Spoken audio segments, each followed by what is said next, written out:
Hi అండి, అందరికీ నమస్తే. వెల్కమ్ టు అమ్మ చేతి వంట. ఈరోజు రెసిపీ ఏంటంటే బఠానీ ఆలు కుర్మా అండి. ఇది చపాతీలోకి, పరోటా, పుల్కాలోకి, రైస్లోకి, పూరి చపాతీలోకి అయితే ఎంతో టేస్టీగా ఉండే ఈ ఆలు కుర్మా, ఆలు బఠానీ కుర్మా అయితే ఏ విధంగా చేసుకోవాలో ఈ వీడియోలో మనం తెలుసుకుంటాం.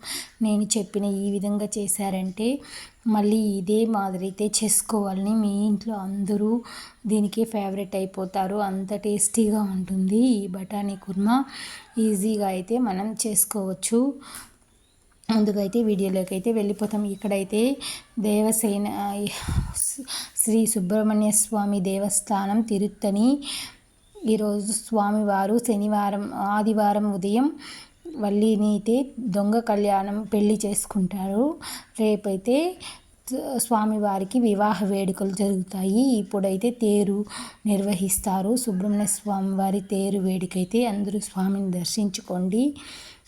అందరికీ ఆయన అనుగ్రహం కలగాలని, అందరూ బాగుండాలని, అందులో మనము ఉండాలని కోరుకుంటూ ఆ సుబ్రహ్మణ్య స్వామికి ఆయన తేరును మనం తోసిన, ఆయన్ని పూజించిన మనకు డబ్బులు ఇచ్చేది, అప్పులు తీర్చేది, ఐశ్వర్యాలు ఇచ్చేది, మన కుటుంబంలో సంతోషాన్ని ఇచ్చేది ఆయనే. కాబట్టి మనం ఆయన్ని నమ్ముకుంటే మనకు అన్నీ మంచి జరుగుతాయని ఆ సుబ్రహ్మణ్య స్వామి అనుగ్రహం అందరికీ ఉండాలని కోరుకుంటూ ఇక్కడైతే నేను బఠానీలు అయితే ఒక నైట్ అయితే నానబెట్టి అయితే పెట్టుకున్నాను. ఇప్పుడు నేనైతే ఇవి పొయ్యి పైన అయితే ఉడికించుకుంటున్నాను. స్టవ్ మీద పెట్టలేదు. బాగా 2 టైమ్స్ వాష్ చేసుకొని నీళ్ళల్లో వేసి కడిగి పెట్టుకొని, ఆలుగడ్డలు అయితే బాగా వాష్ చేసుకొని అయితే అదే నీళ్ళల్లో వేసి స్టవ్ పైన అయితే బాగా ఉడికించుకున్నాను. ఇప్పుడైతే మనకు బఠానీ ఆలు అయితే ఉడికిపోయింది. ఇప్పుడు బఠానీ తనిగా తీసి పెట్టుకున్నాము. ఆలుగడ్డలు కూడా తనిగా తీసి వేడి చన్నీళ్ళు పోసి శుభ్రం చేసి అయితే వేరే ప్లేట్లు అయితే ఉంచుకున్నాము. ఇప్పుడు ఆల్రెడీ నేను బఠానీలో అయితే ఉప్పు వేసి అయితే ఉడికించుకున్నాను. ఇలా వేసి ఉడికించుకోవడం వల్ల బఠానీకి టేస్ట్ అనేది బాగా వస్తుంది. బఠానీ బాగా ఉప్పు వేసి ఉడికించడం వల్ల తొందరగా అయితే ఉడికిపోతుంది. బఠానీని ఉడికించి పెట్టుకున్నాక, ఆలుగడ్డలు ఒలిచి పెట్టుకున్నాక ఇక్కడ నేనైతే 2 పెద్ద ఉల్లిపాయలు అయితే తీసుకున్నాను.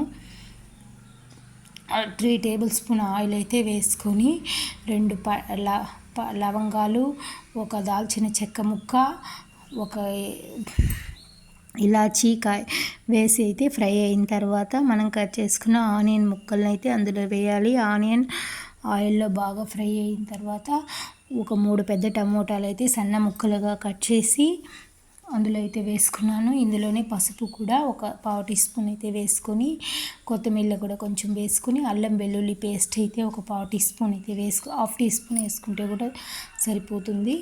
అల్లం వెల్లుల్లి బాగా మూత పెట్టి అయితే ఒక 5 నిమిషాలు ఉడికించినామంటే టమాటా అనేది ఈ కన్సిస్టెన్సీలో ఆయిల్ తేలుతూ టమోటా బాగా మరిగిపోతుంది. టమోటా మరిగిందంటే ఆయిల్ బాగా పైకి తేలుతుంది.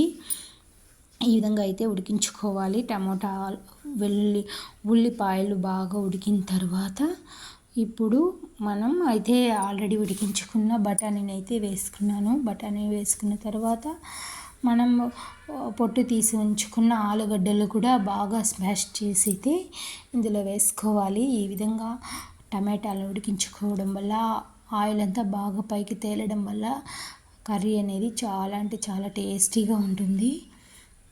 ఇప్పుడు ఇందులో మనం బఠానీ అయితే వేసేసి, ఆలుగడ్డలు కూడా స్మాష్ చేసేసి ఇందులో అయితే వేసుకుని, నేనైతే దీనికి 1 స్పూన్ మటన్ కారం వేసుకున్నాను. ఆల్రెడీ ఉప్పు వేసేసాం కాబట్టి మనం కర్రీలో తగిన చూసి ఎంత కావాలో అంత మట్టుకు అయితే వేసుకోవాలి. ధనియాల పొడి 1/2 టీ స్పూన్ అయితే వేసుకున్నాను. గరం మసాలా పౌడర్ కూడా అయితే వేసుకోవాలి 1/2 టీ స్పూను వేసుకొని, కారం అయితే వేసుకొని 1 టీ స్పూను బాగా కలుపుకోవాలి. బాగా కలిపిన తర్వాత ఇప్పుడు మనం ఆలుగడ్డలు స్మాష్ చేసి అయితే ఉంచుకున్నాం కదా, స్మాష్ చేసి ఉంచుకున్న ఆలుగడ్డలను కూడా ఇందులో వేసేసి బాగా ఉప్పు, సాల్ట్, కారం అంతా బాగా పట్టేలాగా అయితే కలుపుకొని కొద్దిగా అయితే వాటర్ వేసుకుంటూ కింద అడుగు మాడకుండా కలుపుకుంటూ ఉండాలి. కింద అడుగు పట్టిందంటే కూర అనేది స్మెల్ వస్తుంది, కూర రుచిగా ఉండదు. కాబట్టి కలుపుతూ ఉండాలి. కింద అడుగు మాడకుండా అయితే కలుపుతూ ఫ్రై చేసుకోవాలి. ఇప్పుడైతే మనకు బఠానీ ఆలు ఫ్రై కూడా అయితే ఇందులో రెడీ అయిపోతుంది. 1/2 కేజీ బఠానీలు, 1/2 కేజీ ఆలుగడ్డలు వేసామంటే మనకి ఇక్కడ 10 మెంబర్స్కి అయితే ఫ్రై అయితే రెడీ అయిపోతుంది.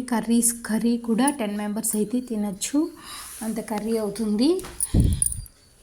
ఇప్పుడు ఆల్మోస్ట్ అన్ని మసాలాలు అయితే వేసుకున్నాము. ఇందులో ఉప్పు కొంచెం వాటర్ వేసుకుంటూ కలుపుకుంటూ కర్రీ అయితే చేసుకోవాలి. ఇక్కడ మనం టమాటా కర్రీ చిక్కగా రావడానికి నేనైతే కొంచెం శనగపిండిని 1 స్పూన్ అయితే నీళ్ళలో కలిపి వేసాను. ఈ వీడియో నచ్చితే లైక్ చేయండి, సబ్స్క్రైబ్ చేసుకోండి. Thank you for watching.